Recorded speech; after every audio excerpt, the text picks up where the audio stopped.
I'm coming to you today to let you know that I will not be posting a new video this week. I'll be in the upstate in the foothills of the Appalachians with my pastor, spending several days hiking, something a whole lot more difficult than shooting a video. And whereas I could have done this, I'm at the stage of life where killing myself for this purpose is not a good stewardship. And so what I've done is I've gone back into the archives and I've taken the introduction to a series we did in 2014 called Discipleship, the Love Language of God. So let this be a substitute for our normal video. Those of you who were there will remember these days fondly. And let this simply be a part of our ongoing journey. As we look forward, we also look behind, and be in prayer for us along this way. And then we will resume next week with a fresh video in our series in the book of Acts. In the meantime, God bless you and enjoy this offering. Thank you. We're beginning a new sermon series today that will last at least the month of February and probably more than that. And so if you just bear with me, I know all of the time, and I'm reminded, if I don't remember, I'm reminded by people around me of how old I am.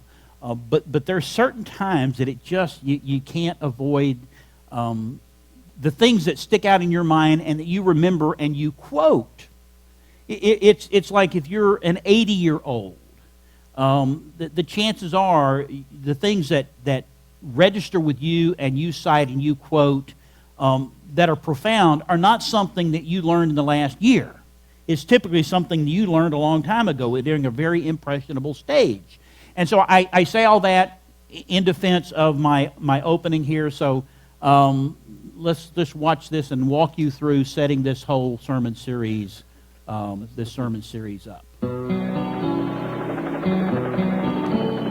It's not the same, is it, without the music?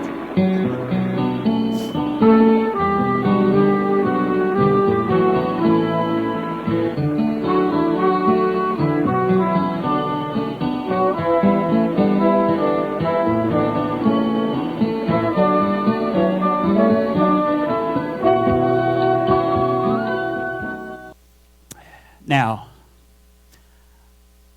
do you know how long it's been since the last season of MASH? You know what year the last season of MASH was? It was 1982. 32 years ago.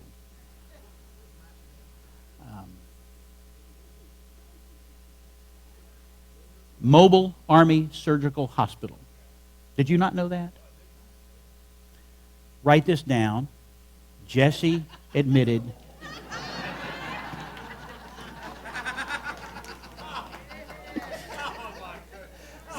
For those of you who know him and love him, you appreciate the humor. So. This was like one of my favorite all-time series, primarily because the writing was so great and the sarcasm. You can't get more sarcastic than, and that just, my heart. Yeah. So I appreciate that. I could do a whole sermon series on stuff from MASH, but I'm not going to do that. There are a couple of the characters that were in there, Frank Burns and Margaret Houlihan, that there was a, matter of fact, it was the first episode that was directed by Alan Alda.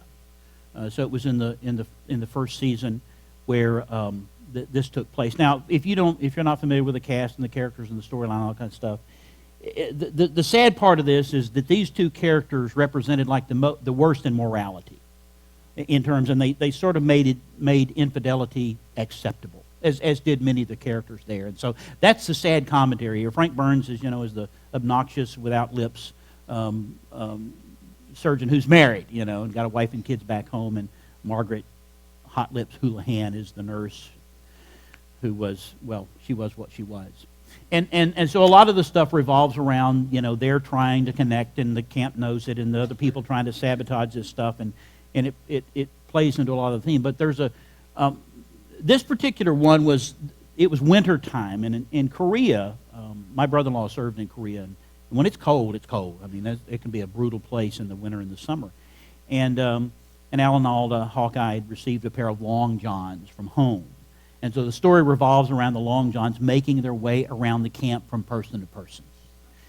And through the course of things, Frank Burns ends up with the long johns. And the long johns, it's like everybody wants these things. And so he's got these things on, and he goes to Margaret's tent, and Margaret knows that he's got these things on. And the scene is that she says, Frank, do you love me? And he said, oh, Margaret, you know, I love you.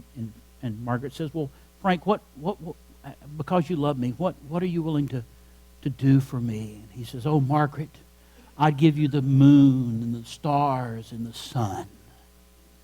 And you remember what she says after that? She says, Frank, what would you give me that you actually have? Now, that went right by most people. It's just like, I mean, it's a funny moment, but what an awesome question.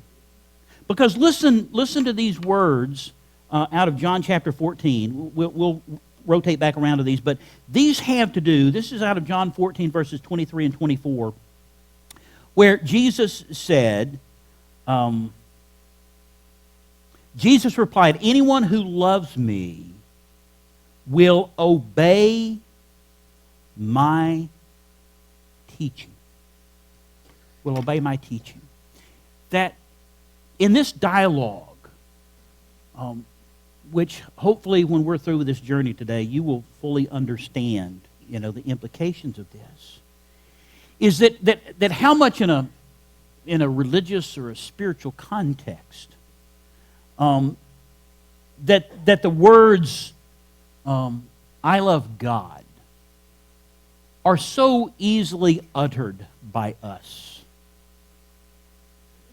And yet, would it not be an honest question to say, well, if you love God, what are you willing to do for Him?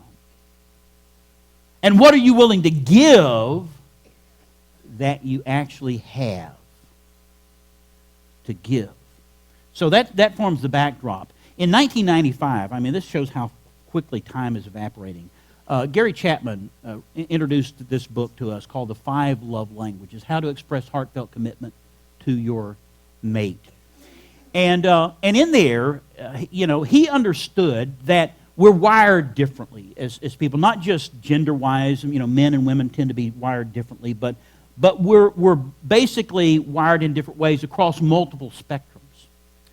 And one of the problems that he and his wife discovered in marriage conflicts, and the reasons that marriages don't last and don't survive, and it's because the problem is that we're not wired to understand or to perceive or to recognize or to receive love in exactly the same way. And his thesis was, if you're wired in one way to receive love, and your mate is wired a different way, and they're trying to communicate to you in their love language, the chances are you're not going to recognize it as love because it's not your love language. It's like, I don't know if you've ever been in a work environment where you were stuck with somebody that didn't speak English, spoke some other language, and they look at you and they're going,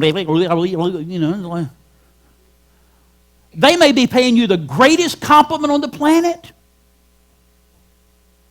but it's lost on you. You think they're cussing you out in tongues because it all sounds the same to you. The same thing is true in this whole receiving and perceiving. And so here was the breakdown that he gave to us. That here are the 5. Let me go ahead and put these up here. These are the 5 he recognized, and he thinks these are exhaustive. These really cover what all of our various love languages are. For some people, it's when you have been given a gift that says, I love you, to you. Or if somebody wants to spend quality time with you, to you, you understand that. A gift doesn't mean anything because a gift is just temporary. But if somebody wants to spend time with you, man, that means more to you than anything else. Or words of affirmation. Really have some nice things to say to you and about you. Or acts of service. It's doing things for you. Not because they're expected to or they have to, because they want to, because they know that that's how you interpret and understand love. And then physical touch. And so based on how we're wired. Now, in my little household family, with my wife and our son and our daughter, we represented 4 out of the 5 love languages. We covered the spectrum. Now, it doesn't mean it's all exclusively that, but you have one that's dominant and one that is not. You do well if you're married to get a hold of this book and do the little assessment and determine what your love language, so that your spouse will know how to really say I love you to you. And there's actually a version of this that's love language for children. You need to know what your children's love language are. Because just as children have different learning styles, some are auditory learners and some are visual learners and some are kinesthetic learners. And if you're not teaching your child in their learning style, guess what? They're not getting it. And they will be frustrated, not because they're stupid, you just not communicating in a way they understand. Or the teacher's not at school. So you do well if you want to know your children, is to read this about your children so that you know what their love language is, so you speak it and they know that you really actually do love them. Well, I got to thinking, based on this passage that Jesus said, and we're so quick to talk about how we love God, I'm thinking, well, does God not have a love language? Now, my thesis is that when we love God in the way that He acknowledges that we love Him, we cover all 5 of these based on what the Bible tells us. So I borrowed this image from the book, and this will be our title slide for this series. Is that discipleship is the love language of God. Now, wow. Discipleship as a part of speech. Discipleship is a noun. Some of you need to know that. To disciple simply means, a disciple is simply a pupil. The old English or the Latin, it just simply means to be a student of. And so when we talk about, in our context, being a disciple, we're talking about being a pupil or a student of what? Of Jesus Christ. And the form is that, we've tossed it around and heard it for a lifetime, and I'm afraid that it's one of those words that we use so commonly and so often that we assume it's something that we're doing, because it's part and parcel with, we talk about being a disciple of Jesus Christ. But I'm convinced that it's one of those things that the New Testament church in our day, including us, has not done a great job with. Because I'm convinced that if you really are a developed, mature disciple of Jesus Christ, there are going to be certain things that are going to be evident in your life, not just in little short snippets on Sundays, but over the course of a pattern of a week that lasts, how long? For years. There will be a pattern of consistent behavior and conduct and attitude and actions and that really say to God in all these different ways, I really do love you. And Jesus put in these simple words, if you love me, then you'll do what? You'll do. You'll not just say, you will do. What I'm going to do is I want to make the case for you today that discipleship is God's love language from us to Him. Take your outlines. You'll notice there's not a whole lot of blanks in there because the blanks control how long I take, and I've been taking too much time, so fewer blanks hopefully means less time. No promises, but that's we're going to try to do it that way. All right.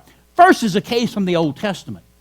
Now, a lot of people don't know this, and unfortunately, a lot of people that do know this don't know what they need to know about knowing this, and that is that the Old Testament is distinctive from the New Testament because it represents a period in history between God's relationship with humanity in general and God's relationship with the nation in particular that was unique. The New Testament represented a change in all of that because of the coming of Jesus Christ. Now, that's just like the broad picture. But one of the problems that I've witnessed over a lifetime is that people want to make this a great divide between the Old and the New. There are those who will want to say, well, what's written in the Old Testament is really totally irrelevant to us in the New Testament. But I've got news for you. The New Testament cannot mean what the New Testament means if you don't acknowledge the Old Testament and what was written there. And so I honestly believe that this whole case for discipleship being the love language of God, that it finds its roots in the Old Testament. That the giving of the law, or the giving of the law, was an expression of love from God. So Deuteronomy, if you have your Bible, let me encourage you to do that. If you have your Bible, then turn to Deuteronomy chapter 6. And let's just, we're going to look at a few verses here. This is, you know, the Old Testament story. This is a part of that conversation between God and Moses. So that Moses comes back to the people of Israel, God's chosen people, and dispenses this information, this knowledge to them. And so that's the context for these words. These are the commands, the decrees, and the laws the Lord your God directed me to teach you to observe in the land that you are crossing the Jordan to possess, so that you, your children, and their children after them may fear the Lord your God as long as you live, by keeping all of his decrees and commands that I give you, and so that you may enjoy long life. That's critically important in this account. Hear, Israel, and be careful to obey, so that it may go well with you, and that you may increase greatly in a land flowing with milk and honey, just as the Lord God of your ancestors promised you. Unfortunately, if you were to give just a real simple test to people, say, well, what is your understanding of the Old Testament? That most people, the only real thing they know about the Old Testament is like Moses and the Egyptian Exodus and the giving of the Ten Commandments. And our knowledge revolves around the Ten Commandments. And if you ask the average person, well, then what is your take on the Ten Commandments? There are three words that they would use to summarize the Ten Commandments. And they are, thou shalt not. So frankly, most people don't like the Old Testament. Why is that? We don't like being told no to. And we come by it honest. Listen, you go back there in that little preschool section. It doesn't matter how old they are. It doesn't even matter whose parents or grandparents they are. I don't do this much because I'm protective against this. You know, they say when a pastor is a young parent, they spend a lot of their time telling stories about their kids. And when a pastor is a grandparent, they spend a lot of time talking about their grandkids. I haven't done that, have I? I'm guarded against that. But I have one of those little things back there. So it doesn't matter whose loins they spring from. There's one thing they all share in common. Well, there are many things they share in common. Number one, they're not innocent little angels back there. Not one. But not one of them loves the word no. And we don't ever grow out of that. We don't. And so if we think that's the sum and substance of the Old Testament law, we've missed the point. Because God says, Moses, tell the people I'm giving them so that they will have what? Long life. It's like, what parent has not told their child, do not cross the street? Why? You don't want your child to know what's on the other side of the street? Oh, you could care less whether they know what's on the other side of the street. Is you're setting a prohibition there because they may get run over getting there. So is your prohibition against them because you hate them? And you're trying to rob them of life and deny them of pleasure and adventure and those kind of things? No. You're putting do-nots in their lives because you love them. You see, when you go back and read the Old Testament law in this context, it will change your attitude about the law. That the very giving of the law, God chose Israel, the descendants of Abraham, as a unique people to say, I love you more than I love anybody else. And here's the evidence of my love. I'm giving you all these rules and regulations. Why? Not so that you'll be miserable, so that you can have long life when you get to the place that you're supposed to be going. And that compliance with the law was intended as an expression of love. Yeah, let's look at this in verses 4. Pick up on the very same reading. Hear, O Israel, the Lord our God, the Lord is one. Love the Lord your God with all your heart and with all your soul and with all your strength. These commandments that I give you today are to be on your hearts. Impress them on your children. Talk about them when you sit at home and when you walk along the road and when you lie down and when you get up. Tie them as symbols on your hands and bind them on your foreheads. Write them on the door frames of your houses and on your gates. It was never intended for the people of Israel who say, okay, this is how God is showing his love for us. He's setting boundaries for us because he wants us to live long. So our response and our attitude shouldn't be, man, he's taking the fun out of life. He's telling us we can't do stuff. That the intent of compliance with the law was not to keep rules. He says, I don't want you just to post these. I want you to do that. And, I want these to be displayed everywhere. But the most important place for these things to be displayed is where? In your heart. You ought to write these in your heart. Now, we're a couple of weeks out from, one of the high hallmark holy days of the year.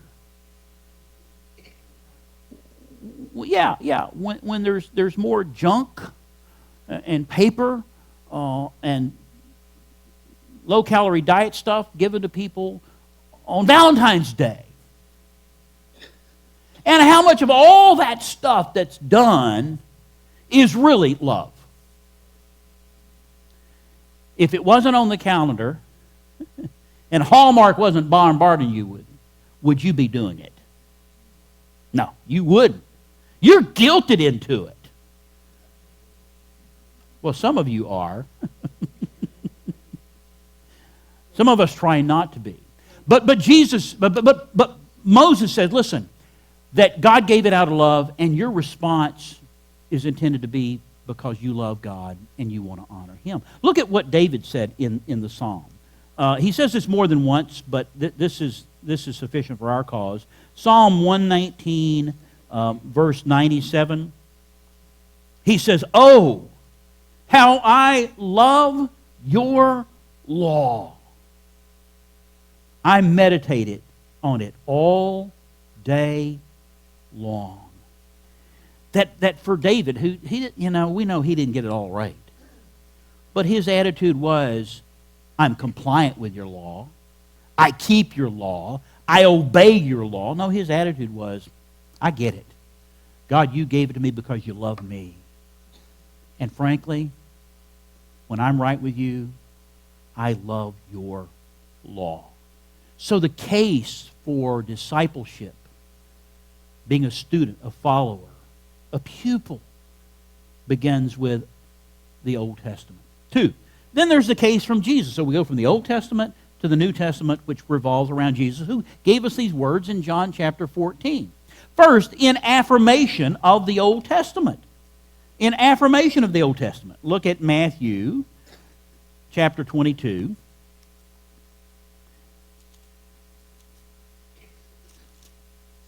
Verses 34 through 40.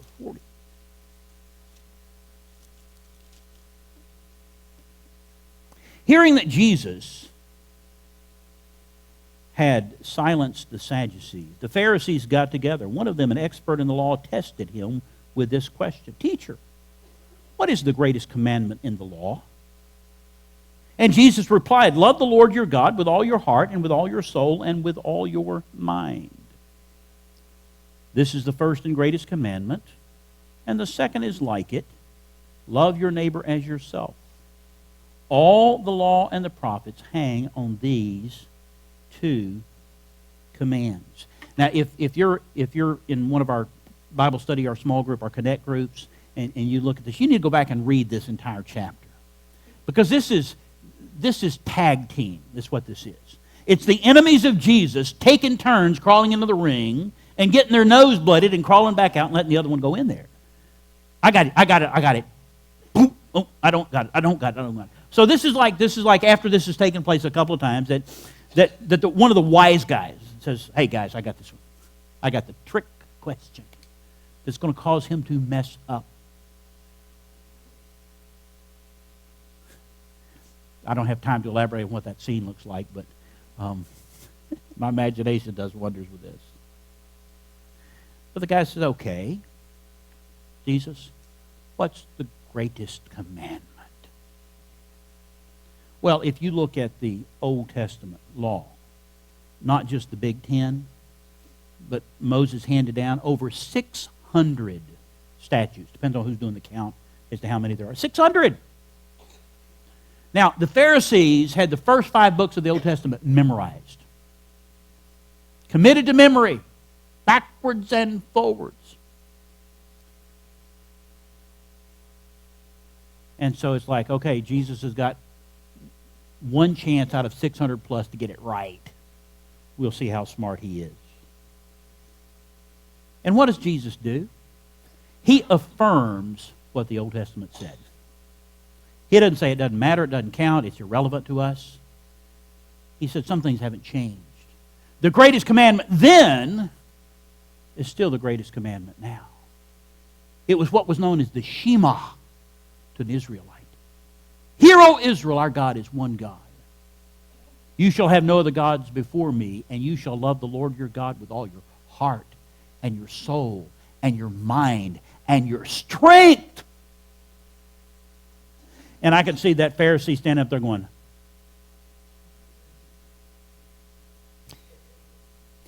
and Jesus pausing pregnantly for a moment and going, oh yeah, and by the way, number 2 is love your neighbor as yourself. And he said, and if you actually do these, not just say these things, guess what you're going to do? You're going to fulfill every part of the law. Not because you have to, but because you want to. So the case for discipleship being the love language of God is found in Jesus' affirmation of the Old Testament. B, and then as evidence of a relationship with him. Now, we've already looked at the John chapter 14 passage. John chapter 15 was one of my favorite passages in all the teachings of Jesus because it's the vine and the branches. But out of this, verse 9 through 14, we find these words. Jesus speaking, as the Father has loved me, so have I loved you.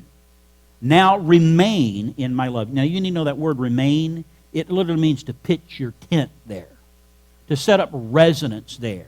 Don't just be a visitor there. And what is he saying that about?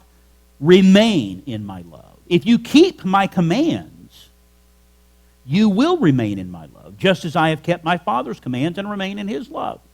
I have told you this so that my joy may be in you and your joy may be complete. What about that do we not get? You say, I want all the joy that God promises me. And God would say, what did Jesus say you can do to have that? Remain in my love and keep my commandments. Why? So your joy may be complete. My command is this, love each other as I have loved you. Greater love has no one than this, to lay down one's life for one's friends. You are my friends if you do what I command.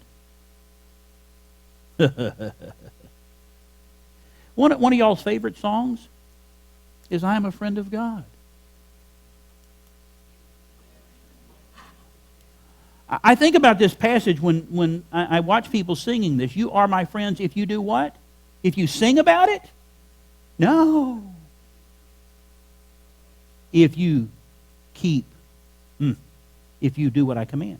I no longer call you servants because servants do not know their master's business. Instead, I have called you friends. For everything that I've learned from my Father I have made known to you. You did not choose me, but I chose you and appointed you to be so that you might go and bear fruit. Fruit that will last, so that whatever you ask in my Father's name, the Father will give you. And this is my command, love each other. So you look at your life. You look at what Jesus said. And then you answer the question. Do I qualify? Do I qualify to call myself a disciple of Jesus Christ? Is my claim sufficient to make it true? Is my saying I love God enough to make it true? Or in the words of Jesus, Jesus said this is what makes it true. Here is the evidence that it is true. And he said there's no greater love than this, that you give up your life for somebody you're willing to love. Now, he says this in advance of what? His giving up his life because he did more than just say he loved us. He gave up his life that we might know the love of God. He said, and the real test of your love is whether you're willing to give up your life as proof of your love for me. I don't expect anybody to recognize this picture from the 1800s. Elizabeth Barrett Browning, famous poet. Now, I'm pretty sure that most of you know just a little bit of her poetry. There was a collection. She was married to Robert Browning, and she produced a collection of her poems known as Sonnets of the Portuguese, because her husband called her his little Portuguese, and they just felt like these poems were so intimate that the English couldn't really deal with them. That was just a little bit too warm and fuzzy for them, and so they thought it would go over better if they were called the Sonnets of the Portuguese. I guess it worked. How many of you recognize this? How do I love thee? How many of you know what follows after that? How do I love thee? Let me count the ways. And then what comes next? Does anybody know all of it? Come on up here. I'll get you a microphone. And you can regale the rest of us. I had to reduce the font because I wanted to get it all on the same screen. I love thee to the depth and breadth and height my soul can reach. When feeling out of sight for the ends of being an ideal grace, I love thee to the level of everyday's most quiet need by sun and candlelight. I love thee freely as men strive for right. I love thee purely as they turn from praise. I love thee with a passion put to use in my old griefs and my childhood's faith. I love thee with the love I seem to lose with my lost saints. I love thee with the breath, smiles, tears of all my life, and if God choose, I shall but love thee better after death. Do we have an emotional response here? Oh, isn't that sweet? Is there a single action? It sounds awesome, though. Man, this thing was swept up, and these things, they were big. And how many Hallmark cards have these words? And you give them to somebody, and you go, oh, isn't that sweet? But there's no proof of love in that, is there? Let me bring something a little bit newer. It's not really new, but let me put this image up here. Any of you really old people know, can you see this, recognize who this group is? From 1958. The Teddy Bears. Does that ring a bell? The Teddy Bears. Now, all of you know some of the Teddy Bears' music. Just like you know some of Elizabeth Barrett Browning's poetry. But you know just about that much. Phil Spector, who is still alive, there's a footnote in the story, was the guy who wrote this song. It wasn't the first one that he did, but it was the second one, the one that sort of put him on the charts to begin with. Was entitled, To Know Him is to Love Him. Does that ring a bell? Now, how does that one go?